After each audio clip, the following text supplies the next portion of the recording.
In the spirit of reconciliation, the entire team at Curious Freedom acknowledges the traditional custodians of country throughout Australia and their connection to land, waters, and community. We acknowledge that sovereignty was never ceded. It always was and always will be Aboriginal land. We pay our respects to their elders, past and present, and extend that respect to all Aboriginal and Torres Strait Islanders people listening today. I would like to acknowledge in particular the Darug people who are the original custodians on the land on which I record this podcast. Thank you for showing us what Curious Freedom can look like.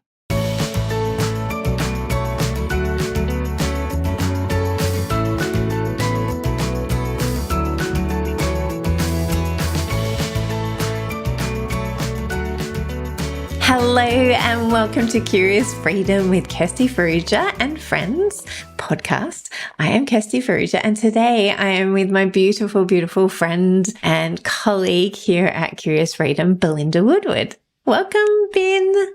Hey, so good to be here. So just in case you're wondering, her preferred nickname is Ben. Do you want to tell us more about that, Belinda? Yes. So as a small child, having the name Belinda, I was called Bindi a lot. I absolutely hate it. Please don't ever call me that. Anyone, please, please. And then as I went to high school, my friends came up with Binny. They kind of shortened it and then it became Bin. And it has been that way for the last, 25 years or so. So yeah, most people get Belle. I will answer to most things, but yes. But not Bindi. No, not Bindi. I will come at you. No. So yes, that is, my poor nephews when they were very tiny were very confused as to why they were calling their auntie Bin because they thought of rubbish in a garbage bin. So they're all good now because they're like 13 or 14, but that is the history of Bin. Yes. And I just wanted to put it out there straight away, just in case I say Bin throughout it and people are like, who's Bin? Who's that? Yeah. Why are you calling her a rubbish? So today, tell us about what we're going to be talking about because this is your idea and you were really inspired by Leanne's episode last week. I was. So first of all, if you haven't heard last week's episode with Leanne, it was all about her decluttering challenge. So definitely go back and listen if you haven't. But yeah, I was really inspired by some things Leanne said. I thought the whole episode was amazing. There was so much gold in it. And the thing that really stood out to me was the way she approached her declutter challenge. It was that we talk a lot about giving ourselves grace and allowing a lot of grace for ourselves so that we're being kind and that we are able to do better with our decluttering. So the thing that stood out for me was that she showed herself a lot of self-compassion. So I just thought it'd be great to talk about that, what that looks like, how it's important on our decluttering journeys. Is it easy? Maybe some ways that Kirsten and I show ourselves self-compassion or how we're maybe helping our kids to do that. And then some things we can suggest for you to start growing in this area.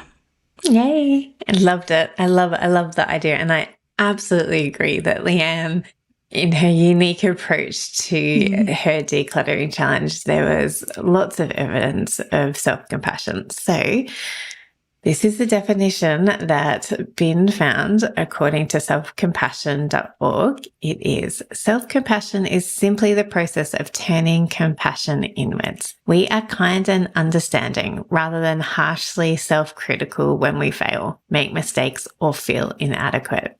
We give ourselves support and encouragement rather than being cold and judgmental when challenges and difficulties arise in our lives. And then it goes on to say that research indicates that self-compassion is one of the most powerful sources of coping and resilience we have available to us. It radically improves our mental and physical well-being. It motivates us to make changes and reach our goals, not because we're inadequate, but because we care and we want to be happy. So good. It is so good. I just like in that first part where it talks about where we're kind and understanding rather than harshly self-critical when we fail or make mistakes or feel inadequate. And it just got me thinking, oh my goodness, how easy it is to go straight into that self-critical judging as soon as we come up against something that's hard. I know that that's definitely something I've been helping my eldest through. She's just turned 12 and just started high school, and she has very high expectations of herself. So we've been talking a lot about, you know, how can you, as it says, turn that compassion inward and, you know, think of your best friend and how would you talk to her in these moments and turn that towards yourself. So yeah, I just thought that was a really great picture of like what a lot of us normally and very easily do, and then how to sort of shift that as well. Yeah. I love how it says self-compassion can motivate us to change, to make changes and reach our goals, not because we're inadequate, because we're not inadequate, but because we care and we want to be happy. So it is like looking at yourself as a friend rather than as somebody to be judged and to be harsh with, because we're not harsh with we don't want to be harsh with anybody else. We're human, so it happens. But but if I was to be harsh with you and then call you one of my best friends, you'd be like, this doesn't feel right, Kirsty. This is not how you treat a friend. So and Leanne absolutely showed self-compassion to herself. What were the things that stood out to you in her approach to how she was self-compassionate? Well, I mean, firstly, I thought her approach was so unique. It's not often that we come across people that actually approach decluttering with such self-compassion and freedom to set themselves up for success. So one of the things that really stood out for me was there was a point where I think there was a day she'd forgotten to maybe complete her challenge, but rather than being like, oh no, I'm so terrible, I didn't do this, how awful am I, and going down that real self-loathing or flagellation or things that we can kind of spiral into, she stopped and just went, oh, well, what's a quick win? What can I just do quickly now? And then did that and merrily went on her way. So it actually completely shifted everything, and she was actually able to be productive and to get her challenge done and to feel good about herself. So I thought that was really, really cool. What about you? Did anything stand out for you, Kirst? I love that she didn't use a list as well. And lists can be really helpful, like we spoke about. And maybe what you want to do if you are so used to creating lists or you don't know where to start in a declutter challenge like Leanne's, you can absolutely make a list, but then use that list as a jumping off point and to just choose something on that list rather than having to go day by day and going, okay, day one, I'm going to do this, day two, I'm going to do that. So I liked how flexible she was in her approach, and that there was no rigidity. The only rigidity is that she wanted to do it. She's continuing to do it every day. And there's been so many times where she has got to that point in the day and gone, oops, I haven't done it yet. So she does find easy tasks to do. And I love how much she broke it down into tiny chunks rather than like, okay, today I'm doing this whole room.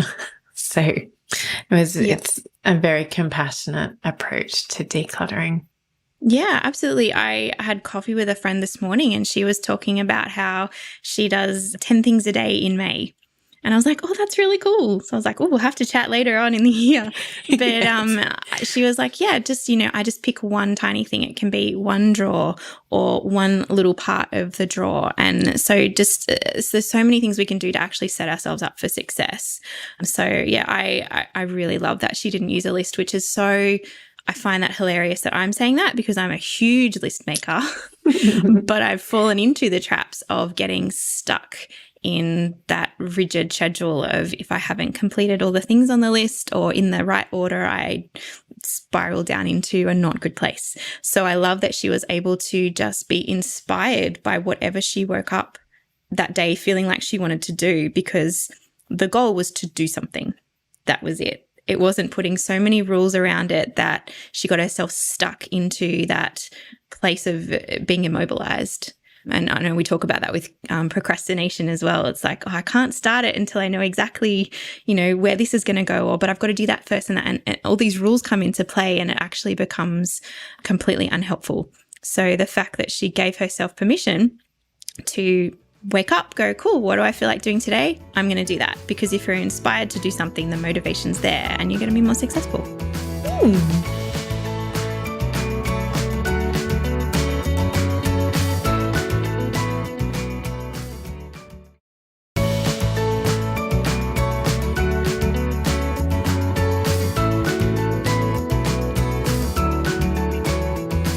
So how important do you think it is for self-compassion on the whole decluttering journey, not just a challenge like Leanne has done? Oh my goodness. It's just so important in life, honestly.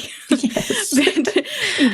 But specifically with decluttering, it's a huge job, whether you're focusing on one room or the whole house. If you've got a deadline, there are so many factors that come into play. And the more compassion you can show yourself, the more ability you've actually got to reach the goals you need to and be in a healthier state when you're finished. Because decluttering, we've spoken about many times, is very taxing. It's tiring, brings up a lot of emotions. So the more you can be gentle with yourself and flexible with yourself, I think that, you're setting yourself up for success, and the journey will hopefully become smoother for you, as opposed to just being this constant hard slog, which completely knocks all motivation. No one wants to keep doing something that is squashing them. So yeah, I think it's super important. Yeah, I think that I can see the role of self-compassion being so important at so many junctions along the decluttering journey. Like, you need it to start and to keep going. And because we can see that it helps to motivate us to change, to make the changes. I think we also need it when things come up, when we're trying to make decisions, when we're feeling like, oh, but I spent good money on it. Somebody precious gave it to me. Oh, I've never used it. So what a waste of time and money. Yeah, a lot of the hurdles that we see come up for ourselves and for our clients when it comes to letting go or passing on things. That's when self-compassion can really come to the fore, when we can be kind to our past selves and think about our future selves as well. So have you seen that at play with clients? Definitely. Gosh, and it just made me think of, if you've suffered a loss and you're coming to an area that you're needing to declutter, that is going to trigger a lot of emotions, being able to show that compassion to yourself when you come across something and it might spark something in you and you're like, oh my goodness. And just allowing yourself to sit with that for a little while and to move forward, to process whatever it is that you need to be able to move through it. Like, obviously you'd love to declutter really quickly and do the whole house in a week and boom, you're done. But we've got to be realistic here. It's not always going to work that way. So allowing yourself the time, I think, is a really great way of showing that self-compassion, of giving yourself space, being able to move through. Because if you try and rush some of that stuff just to get to the end goal, look, you might get there, you might get it done really quickly, but your own mental state is actually way more important than all the stuff. So yeah, I guess that's what that made me think of when you were talking about that. Yeah. And knowing and having self-compassion and knowing when is the right time to deal with some things, or to go, actually, I'm not even going to go into that room. I'm not even going to open that drawer because I know where I am at mentally, that this isn't a wise time to do that, or it's a perfect time to do this space. Yeah. And being compassionate towards yourself, to know the difference between having self-compassion and procrastination, and not spiraling into that self-critical, I'm just procrastinating, I'm lazy, I can never do this, I'm hopeless. Like, when actually it's compassion to not go into areas without the support that you need, without being the right time, or using self-compassion as the support that you need.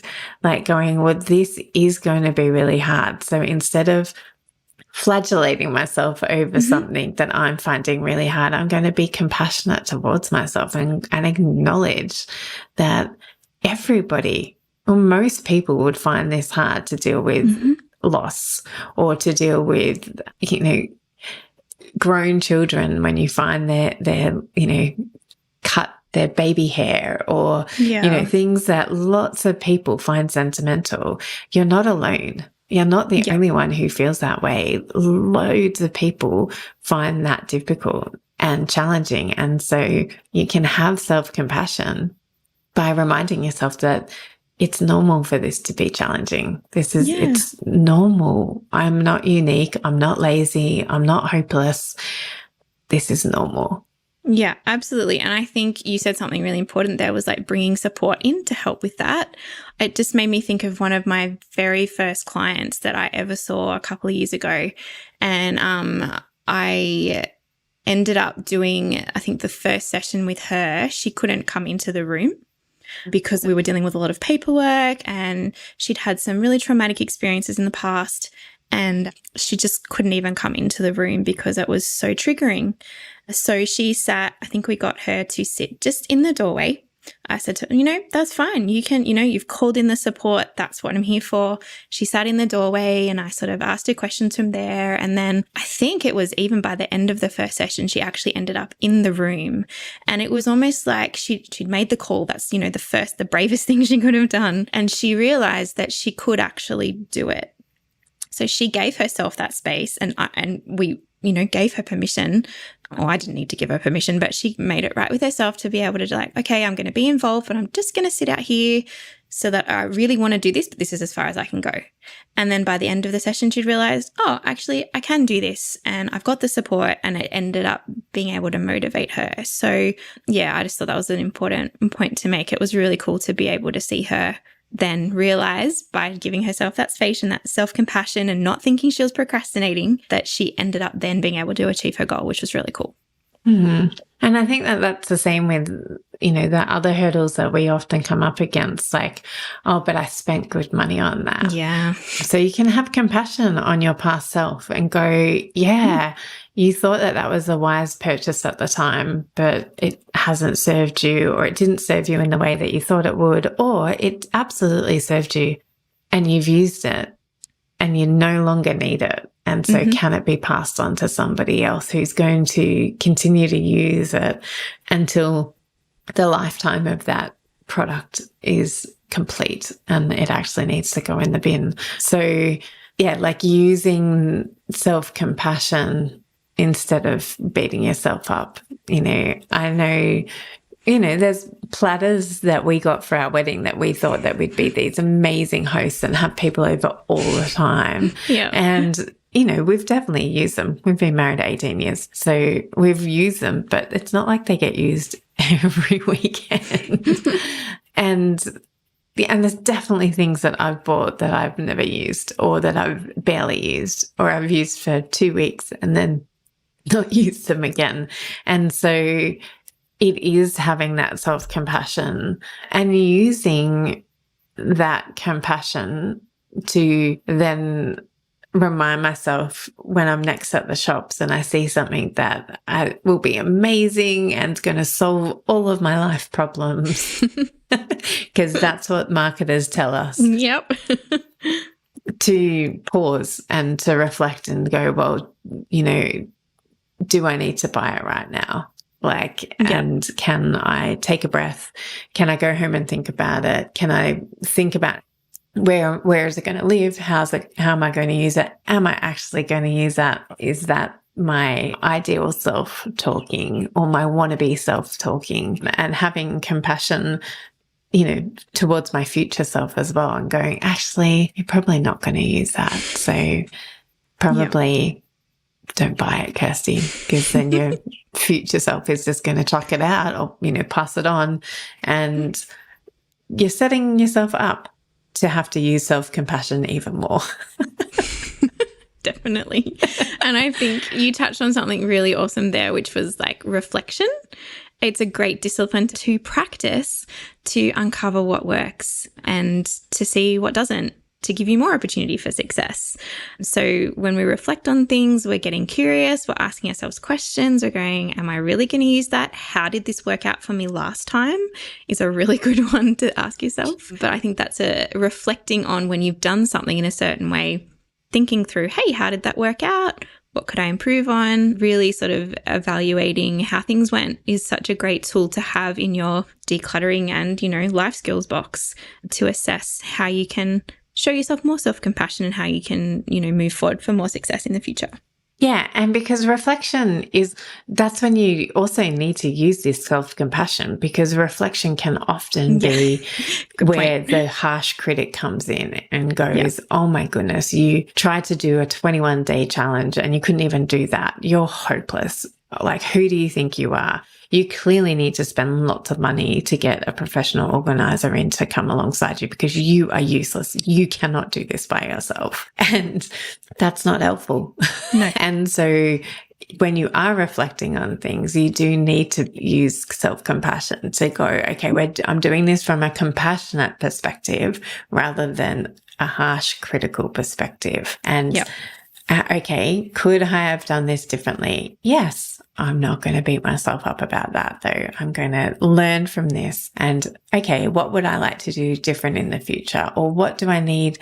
What supports do I need? Or maybe I do need to have a professional organizer in, and that's not a bad thing. I'm not going to beat myself up for having to have a professional to come in alongside me, because I realize that I do work best with accountability. I do work best like that. And so being compassionate in your reflection is super helpful, and it's not where you want the self-critic to come.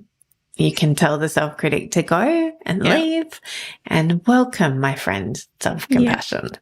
Absolutely, because I think we forget we're humans sometimes. We want to just be like robots and just get it all done and have no emotion and just power on through. But we're human beings. We make mistakes. We have feelings. We've had experiences, and all the things can come up when you're decluttering and when you're reflecting. So something that we talk about a lot is reframing.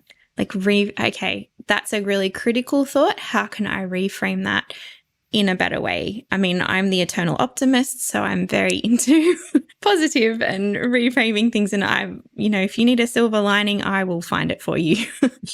And I know that doesn't come easily to everybody. So that's something that you can practice if you're really wanting to grow in this area. What are some other things that people could do if they're wanting to grow in this area of self-compassion? I think noticing when the critic comes out is key, because sometimes that critic may have been your very closest friend for the last 45 years. And you think of it as a friend, and because it's been protecting you, and it's been familiar there and comforting. It's been there for a reason. And so noticing when the critic turns up and then acknowledging the critic and going, okay, cool. I see you. I see you. And I see what you're trying to do here. However, let me invite my other friend over. Let's see what compassion's got to say in this situation. Really good. And noticing when you are saying, I should, like we talk about this all the time. The shoulds is the critic. It needs to go. The coulds is your compassionate friend. So I could do things differently in the future. I could do this, or I could have chosen a different way in the past, or I could declutter today rather than I should and I must and I have to and I'm the worst if I don't. And like what Leanne did and is continuing to do in her experiment is just taking off that expectation. That's, I'm building a business at the moment. Belinda's along for the ride, Fee's along for the ride, and we've got a beautiful team along for the ride. But I've had to start all over again in the last couple of months. And self-compassion has been my closest friend during this season, because it is so easy to go down the road of being judgmental of myself and a harsh critic, and that it's not going to keep the wheels turning of curious freedom. It's going to stop things dead in its track, because that is what the critic is trying to do. It's trying to protect you. And protection often looks like stopping. Yeah. And when things aren't moving as quickly as I want them to, just like you may have discovered in decluttering, you know, when I started this new business, I was like, right, everything's going to be done. It's going to be awesome. And we're going to be on our way by January. Yeah, well, here we are in February and we've still got lots to do to get those wheels turning. So compassion has been a very close friend of mine over this last season. And it's helped by trying my best to remove the expectations of when things are going to get done and how things are going to look, and being open and curious about what this new business can look like, and how could we do things differently. I mean, many of the team from the Art of Decluttering came with me, and so we're all know our way of doing business, and we're all being curious about whether or not the old way still suits us in this new season. And so it's having compassion for ourselves and being curious and exploratory, that's the right word, about what and how it can be. And so I just want to encourage you all that how can you be curious, and how can you show self-compassion on your decluttering journey and your life journey? Like, you know, as Belinda said earlier, her 12-year-old is learning lots about self-compassion at the moment. And I know as a 45-year-old, and I'm encouraging the other people in my house to have some more self-compassion as well. So yeah, it's a journey. It is a journey. It's an interesting ride. Yeah. And, you know, we're always learning lots. We're discovering new things about ourselves all the time. And I think what you said there was really key, with just being open. Like, sometimes we can get really locked into the how if something's going to happen or turn out, or, you know, that perfectionist little voice can come in, or big voice sometimes can come in and be like, but this is how this is supposed to work out. This is how you do this. And trying to have a bit of a reality check with yourself and going, but is that realistic? Like, oh, I've woken up today not feeling the greatest. My baby kept me up all night. All right, let's have some self-compassion. Let's see what needs to happen today, and how can I do it so that it works better because of where I'm already starting the day. So it's just that checking in with yourself as well. I think that's a great idea. Yeah. So one of the questions is self-compassion easy? Belinda, do you find it easy? Well, I'm laughing. So I have been learning a lot and growing in this area. I too have been dealing with quite a harsh inner critic that, you know, when you have kids, they are like big fat mirrors and of yourself. So I think watching my eldest go through learning more about herself and how strongly she thinks about things and believes those expectations she's put on herself, that has sparked in me a bit of a, I'm going to check in with myself because I feel like this is feeling very familiar. So yeah, a lot of work is going into that. I guess being quite optimistic really helps. I generally try and, as I said, try and find the good in everything, often to my detriment, but mostly it's a good thing to do. Not everyone appreciates it, let me tell you. But yeah, it's definitely a journey I'm growing in. I'm much more aware now of when that inner critic comes up. I still miss it because I'm human and maybe don't want to hear it or don't want to acknowledge it and just want to keep going the way I've been going because that's easy. And often if we've lived with a companion like that for most of our lives, for whatever reason, and there's some things happen and you just have to survive, and there's strategies that come into play to help you do that. But at a point, you become safe enough to let some stuff go. So it is not easy, but it's definitely worth it. Yes. And it is something that you can practice. Yes. And get better at extending compassion to yourself. Yep. So definitely. This has been a really interesting conversation, Ben. It's Thank awesome. you. I hope that you, curious one, have become more curious about showing yourself some compassion this week. We would love to hear all about it and all about how your inner critic is being told to shush up and your compassionate friend is being asked to step forward. So if you'd like to share some of those thoughts and stories, then please head over to our Facebook community. It's called the Curious Freedom Community. There's links in the show notes. Yep. And if you found this episode or any of our other episodes helpful, we would love a review. So most podcast players have got the function to leave a review, or you can always head over to Facebook and leave us a review there too. We would happily receive them there. So thank you, Ben. How was your first episode with me as Curious Freedom? It was good. I was very nervous. I showed you my shaky hands earlier, but no, it was really fun. I think I love talking about all this stuff. So it was really good. Thanks for having me. You are welcome. You'll be back often. I am sure. So thank you, curious ones, for listening in today. And we cannot wait to be back in your ears again next week. So until then, bye. Bye.